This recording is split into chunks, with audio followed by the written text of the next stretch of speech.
And the first one we're going to talk about is I don't know if a lot of people like using this terminology, but I think I will because it looks like the Lions' luck just kind of ran out. This was more of the game that we would expect from the regular season Lions. Of course, they had a little bit of magic coming on with their wins over Richmond and then subsequently Melbourne, knocking them out in straight sets. But now they almost flew a little bit too close to the sun because Geelong's just a real deal, man. Brisbane is one of those teams where you kind of have to catch the momentum, but it's really hard to kind of keep momentum if you can catch it in the first place against this Geelong Cats team because they're essentially just impenetrable. Are you surprised about this result? Because I was, to be fair, I'm surprised by a 71-point margin because, damn. But at the same time, I was expecting the Cats to win, no doubt about it. Oh man, I remember watching this game, and full disclosure is I work at 6 a.m. So usually I'm watching this on tape delay. So I'm sitting there watching the game, and I'm noticed I'm about 45 minutes behind, and I was like, it got up to 60 points mid third quarter, and I went, yeah, this game's over. Like, there's no way. Yeah. And I fast forwarded to the end. Like I skipped the that's fair. I skipped most of the fourth quarter. And as I got to the live section, like at the time, the game had just ended, and I was like, "Oh, didn't miss much." So I don't want to say luck because I think the Brisbane Lions they found the right ways to beat two teams that I think just did not have their best the day they played the Lions, and the Lions had their best. But when they played the Cats, that magic kind of disappeared. And I think a little bit is because what they did against Melbourne would have worked against Geelong, but they had to get Joe Danaher back in. And I think it messed their forward lineup. So you think almost Joe Danaher negatively impacted the Lions in this game? You could almost see it because it was different. It was not the same. It was not the dynamic offense that nipped Melbourne the week before, because Hipwood now had Danaher in his way. He couldn't do some of the things that he did. So it was like and again, it's Joe Danaher going home for the birth of his first child. I completely understand, 100% respect. Yeah, come on now. I'm sorry to those people that don't agree with me, but sport is sport. You don't get to witness the birth of your child. You can no offense, but you guys, here in my hand, this is sports. My other hand is childbirth. Yeah, it's not close. It's not close. Yeah, come on now. It just isn't. That's one of the dumbest things I saw. But also I digress. But I will say this. It was like when he came back in, some of the issues that they had previously came back to rear their ugly heads. And I almost went, was it almost better to have kept Joe Danaher out? And again, for some people, this is blasphemy, but I don't, with the result going the way I thought it was, there was just something that didn't work. So hindsight being 2020, if you can go back and coach that Brisbane team, would you have kept Danaher out of the list completely? Would you maybe put him as you put him on the second team, Medi sub? Put him as the Med. I might have put him as the Medi sub. My worry is that you weren't sure if an injury came in the midfield. If you brought Joe Danaher in, then you're sacrificing Zach Bailey to push him into the midfield more. And you don't really want to do that because Zach Bailey is one of those damaging kind of that midfield forward slasher striker type, as some of them say, where he's good to put in the midfield to get that little bit of a jolt into his game. But he's much more dangerous in the forward half where he can use his abilities with the footy in hand.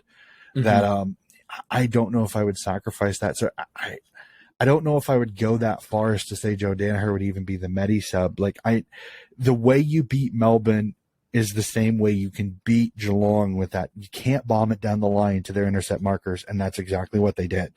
And it just didn't work. It just seemed like everything that worked against Melbourne didn't work because it was not the same group and they were not attacking the same way. It was the bomb to a disadvantage. It was intercepted and then was pushed back the other way.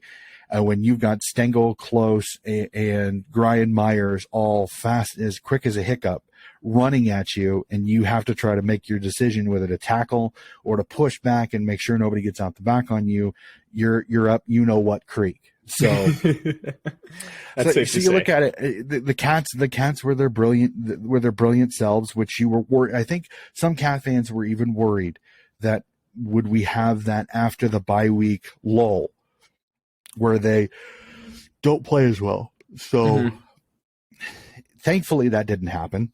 No. And it was a peach. It was a peach of a game. Like you almost, as a Geelong fan, you kind of pinch yourself because the game is over early. You can kind of rest your superstars, and your opponent has an absolute cracker that comes down to the final second. So you almost, as a Geelong fan, you sit there and you pinch yourself. You go, are you getting the perfect situation to be at a huge advantage going into this grand final? We'll see. I've got a few other facts that I've noticed a little bit. We can discuss that when we discuss the game a little bit later. But absolutely, as a Cats fan, they have to absolutely feel that their team is cherry ripe to win a flag.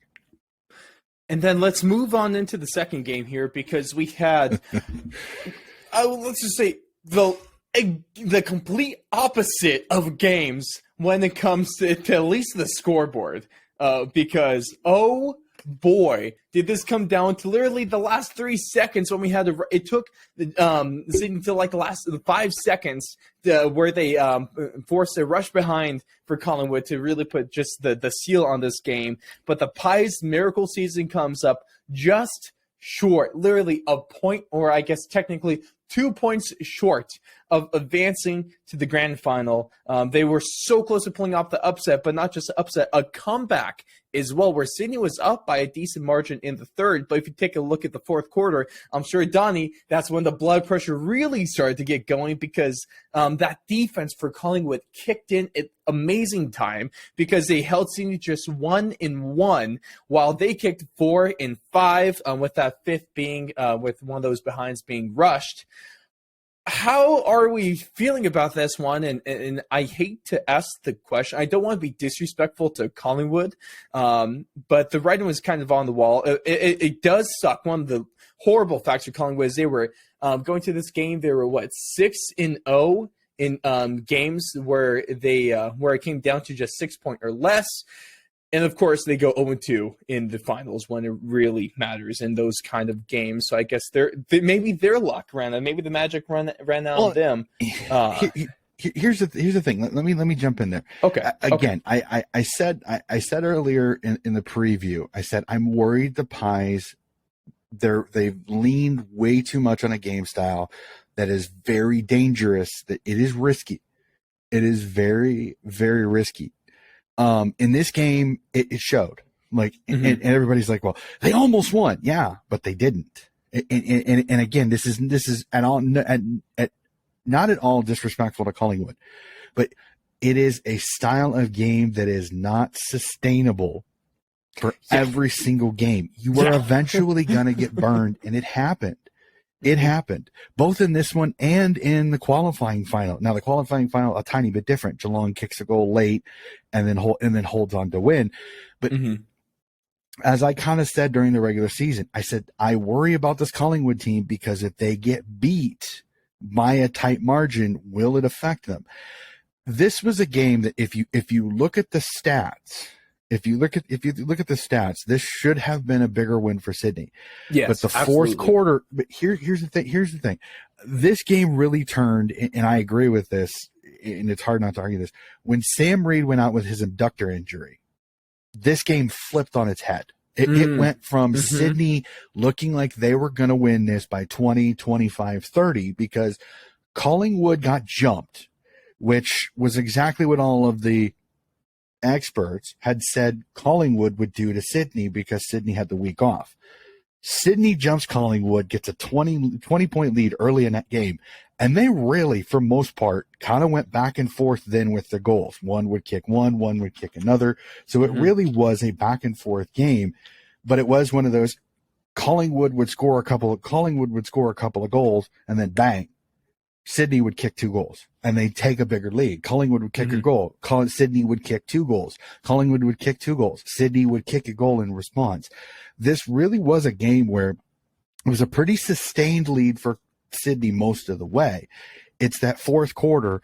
Sydney takes an injury. Brian Campbell comes in, and he's not the same player as Sam Reed. Sam Reed is very much the tall marking target. He can kind of be a settler. He knows what he's doing and can be the backup ruckman. So Hickey had to play the last quarter and a half basically as the only real ruck. They had Isaac Heaney rucking. And every time Isaac Heaney was rucking, it was a huge disadvantage. And Collingwood was winning the taps and then attacking the Sydney defense. So Sydney winning this game was one of those that they did just enough to win because they put up enough points early in the game. Collingwood couldn't fully come back. So what's the latest on the Sam Reed injury, by the way? As far as I have heard, they have not ruled him out. I would say if he's 80%, I go with Joel Armati because I think Armati is very similar. Good leaper, great hands, can play that second ruck position. So personally, that's what I would go with because I think he gives you the athleticism you're going to need to go up against Blitzovs and Reece Stanley, most likely, which are going to be your 2 ruck matchups competition wise. And it gives you a big marking target that can mark a contested mark in the forward line when he's resting forward, when he's not playing. I've heard McLean thrown up. I just don't think McLean is as much a contested marker, and he's undersized as a ruckman, and I don't want him going up against Blitzovs or Stanley because I think it's a massive disadvantage. I think Armati is it. I don't think they go with a smaller defender. I don't think they go with a smaller player like another midfielder. I think it's Joel Armati in for Sam Reed, clear change. Brandon Campbell will still be the medi sub, and that's it.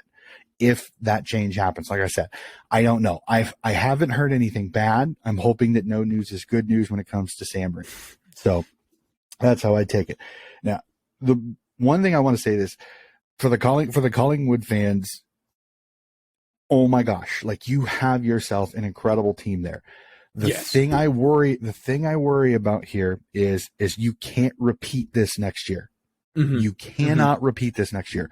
Next year, you cannot win games against the 15th, 16th, 17th, 14th, and 13th teams by less than 10 points. You can't do that. You cannot put your team through that much pressure. Yes, it's a galvanizer, as some would say, but in my opinion, it shows a weakness as a team. You cannot commit to winning every single game coming from behind. It blows too much energy, and it's so much more stressful on your players. You got to figure it out. Will some of the bring-ins that it sounds like they're going to do over the offseason, is that going to change it? I don't know. I don't know how Craig McRae's going to go because it's a lot like the grand final winners. All 17 teams are going to watch their tape the entire offseason, and they're going to break down every part of their game.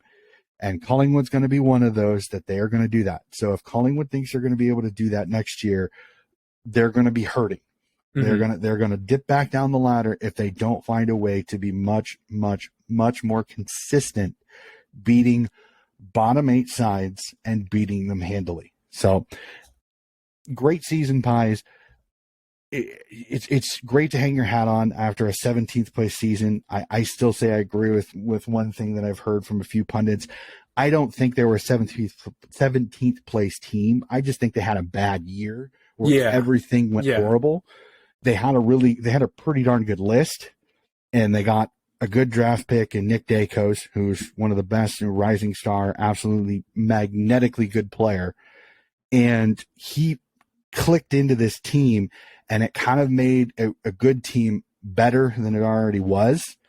And that's why they jumped up so quickly. It wasn't one of those, well, the rebuild was shortened. No, you got the player that you needed to fix a couple of the issues you had, and you have a coach that has instilled belief in his players. So this is not a negative season on Collingwood at all.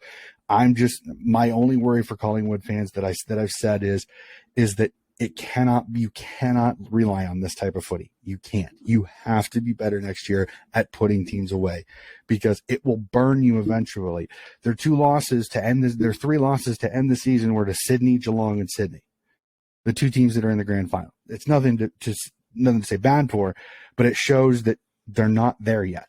There's still some work to do. There's still some things to change, but they cannot take a step back next year, because that will only cause issues amongst the playing group and the coaches if they go from 4th place this year to 6th or 7th place next year. And that's not I don't think that's really a knock on Collingwood right now, because they were playing with fire a lot of the season, and not a lot of people were really expecting them to even make it this far, let alone make it past the first 2 rounds of the finals. There's a lot of people kind of marking them as one of those teams that's going to go out in straight sets, but this is a resilient team. This is a team that's just a tough out for pretty much any team that comes against them. They're never really quite out of it. They're gritty, they're scrappy, and they're by all means they could definitely be back next season as well.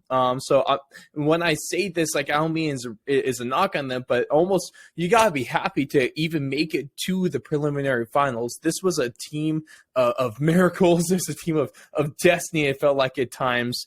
But like you said, they kind of little Icarus did. They flew a little bit too close to the sun with all of these, super close games, and that's taxing on a team, like you said. So that really was only going to last so long, and that match burned out quicker than they would hope. But I want to give a bunch of credit to this Collingwood team. Of course, give tons of credit to the greatest American Australian football player of all time, and also the greatest American Australian football of all time, Mason Cox. It was a fantastic season. I am sad that I'm going to have to wait so long to be able to see him play footy again. But hey, and we might not even know what team he plays on necessarily. If he comes back to Collingwood, I don't think that would be the worst. If he somehow makes his way over to Greater Western Sydney, then we'll be having a great time as well. Include them in the trade package for one of these guys as well. And I don't know. We'll be living life. Give me the best player on the best team in the league. Oh boy, it'll just be fascinating. It's gonna be good. I'm again, a fantastic game, and again, it was kind of the perfect ending to the pre-stages before the grand final. Like it was the great kind of the drama. I mean, the background images of the Swans fans when the siren went, and Buddy jumping in the air and celebrating, so good, and all that.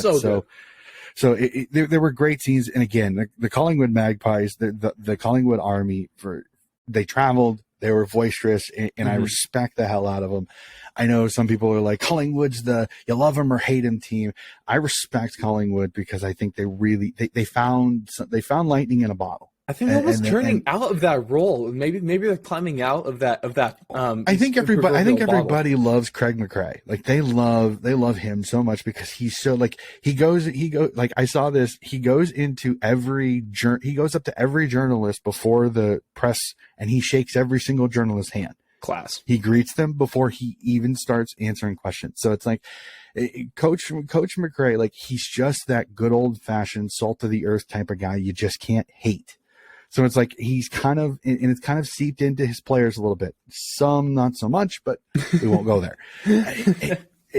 So I respect Collingwood. I think they had a hell of a season. I want them to be just as good next year, because when the Pies are on, Melbourne is nuts, and there's big crowds that show up. Yes. So I want them to be successful, just like Carl. Like I know Carlton didn't make finals this year, but if Carlton and Collingwood are both up and about next year, it's gonna be fun to play footy in Melbourne next year. So I'm super excited. But agreed. Nothing to hang your head on. And the Swans, you chalk it up to, you did what you needed to do. You got the win. Of course. You go in, you make a few changes. You tell the youngsters, hey, you can't pull back that early.